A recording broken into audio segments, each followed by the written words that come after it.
શું સારું લાગ્યું વેરાયટીમાં?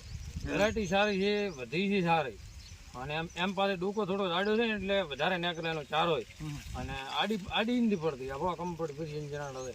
બરાબર. હા, આડી પડવાનો પ્રશ્ન આડી પડવાનો પ્રશ્ન હા 90% ઓછો, 90%. ઉત્પાદન સારું આપશે. પાણી મૂકેલું હોય તો આડી નહીં પડતી. પણ આ તમે દોડ્યા દો ના લાડે. હા, હવે આને વધવામાં ને શું ફેર છે કહો?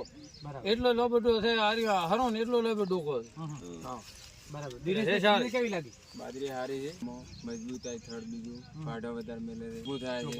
હા, ફૂટ વધારે કરે. ડૂકો તો હોય ને તમે બહુ વધારે થાય છે. આ એક દાણો હોય. 8 થી 10 1 2 3 4 5 6 7 ને અહીંયા છે હરણ. બરાબર. એક જ સરખા બધા ડુંડા તમે બધા એક ખાય. બરાબર. અને બરાબર. દાડી જેટલી શું પડે? અને દોણો ઠેક